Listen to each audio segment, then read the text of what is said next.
ஐயா ஒரு பக்தர் சுவாமிகிட்ட கேட்டிருக்காரு, "சாமி நீங்க உண்மையிலே யாரு?" அப்படின்னு சொல்லி கேட்கும்போது, சாமி சில விளக்கங்கள குடுக்குறாரு. அத சொல்லுங்க. சாமிட்ட ஒரு யூரோப்பியன் வர்றாரு. அவருக்கு ஒரே பிரமிப்பு.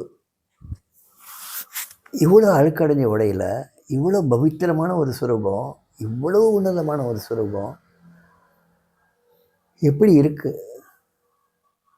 இது எங்கிருந்து வந்தது? என்ன பண்ணது? நீங்க யாரு? நீங்க யாரு? அப்படின்னு வாய விட்டே கேட்கிறாரு அவரு.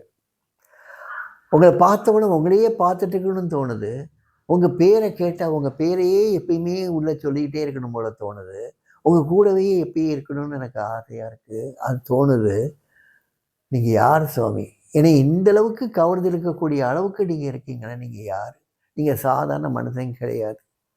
நான் எத்தனையோ சாதாரண மனுஷங்களோட பழகியிருக்கேன். எத்தன நாட்டிலேயே பழகியிருக்கேன். யாருமே என்னை இந்த அளவுக்கு என்னை ஈர்த்தது கிடையாது. நீங்க என்னை ஈர்த்திருக்கீங்க. இவ்வளவு ஈர்த்திருக்கீங்க. நீங்க யாரு சுவாமி?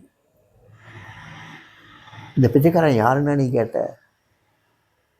சாமி சொல்றாங்க, இந்த பிச்சைக்காரனுடைய ரூபத்த உன் கண்ணுல நீ நல்லா பூட்டி வச்சுக்கோ. எங்க பார்த்தாலும் இந்த பிச்சைக்காரன் உனக்கு நல்லா தெரியும்.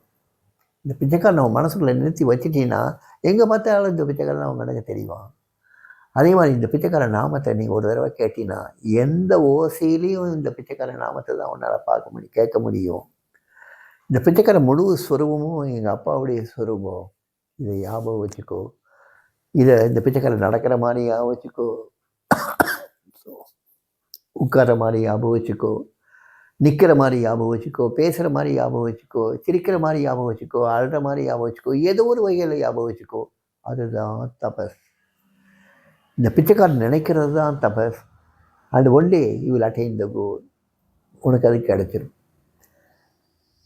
உனக்கு இந்த மாதிரி ஒரு உணர்வு வருதுன்னா, நீ என்னிலிருந்து பிரிக்க முடியாதவன். நீ என்னோட கலந்தவன். அதனால தான் உனக்கு இந்த மாதிரி உணர்வுகள் தோணுது. நீ என்னில் கலந்தவன், இறைவனோட கலந்தவன், என் தந்தையோட கலந்தவன். அதனால தான் உனக்கு இந்த உணர்வுகள் வருது அப்படின்னு சொல்லுவார். அவன் கண்ணீர் விட்டு அழுவான். அந்த யூரோப்பியன் அழுதுட்டு அந்த மாதிரி நமஸ்காரம் பண்ணிட்டு போயிடுவான். அப்போ அங்கேருந்த ஒருத்தர், இந்த கான்வர்சேஷன் பூரா இங்கிலீஷில் நடந்துகிட்ருக்கு. அப்போ ஒருத்தர் வந்து ஒரு வயசானவர் கேட்குறாரு, சாமி அந்த ஆள் என்ன கேட்டார், ஏன் அழுதுகிட்டே போகிறாரு அப்படின்னு சொல்லி கேட்கும்போது சாமி சொல்லுவார், ஓ இந்த பிச்சைக்காரன் பைத்தியக்காரத்தனமாக ஏதோ ரெண்டு உளறுனா, அதை தாங்க முடியல அவனுக்கு, கண்ணீர் விட்டு அழுது போயிட்டான் அப்படி சொல்லி சிரித்தார். அற்புதமான காட்சி அது. எவ்வளவு விஷயத்தை அவர் சொல்லிட்டு எவ்வளவு சாதாரணமாக முடிச்சுட்டு போயிட்டாரு பாருங்க. எதுவுமே செய்யாத மாதிரி முடிச்சுட்டு போயிட்டார் பாருங்க. That is Swami, that is the master.